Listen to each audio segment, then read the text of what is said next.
শিক্ষা ব্যবস্থা হবে যেখানে মানুষ মানবিক মর্যাদা পাবে, যেখানে নৈতিকতা থাকবে, যে শিক্ষায় শিক্ষিত হলে কলমের খোঁচায় চাঁদাবাজি করবে না, দুর্নীতি করবে না, এমন এক সুন্দর চরিত্রবান শিক্ষা আমরা চালু করতে চাই।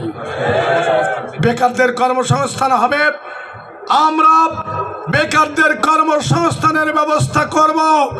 মিল কলকারখানা গড়ে উঠলে অবশ্যই হাজার হাজার বেকার যুবকদের সেখানে কর্মসংস্থানের ব্যবস্থা হবে।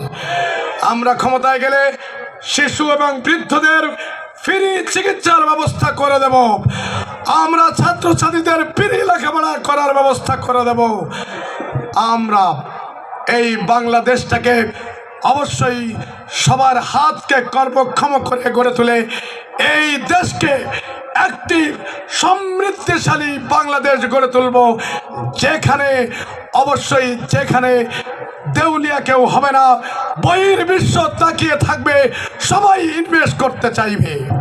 আমরা চাই এই জনপদের যে বিশ্বমানের সম্পদ আছে সুন্দরবন, সেটা সুরক্ষা নিশ্চিত করতে, আমাদের মোংলা বন্দরের সক্ষমতা বাড়াতে, ইপিজেডে বিনিয়োগ বৃদ্ধি করতে, যার মধ্য দিয়ে এই জনপদের আমাদের শিক্ষিত অশিক্ষিত যারা বেকার আছে সবার কর্মসংস্থান ব্যবস্থা করতে। আমরা চাই আগামীতে সুন্দরবনের জন্য যে বনরক্ষী নিয়োগ করা হবে তাদেরকে এই জনপদ থেকে নিয়োগ দিতে।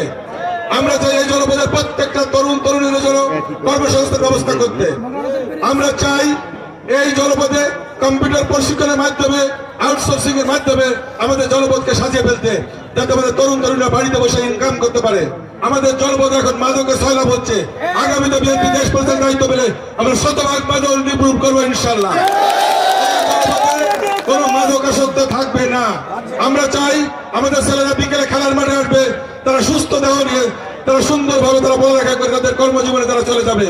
কেউ যেন মাদকাসক্ত হয়ে তার পরিবারকে ধ্বংস না করে সেদিকে আমরা খেয়াল রাখবো ইনশাল্লাহ। সুতরাং মাদককে আমরা নির্মূল করবো, আমরা কর্মসংস্থান ব্যবস্থা করবো।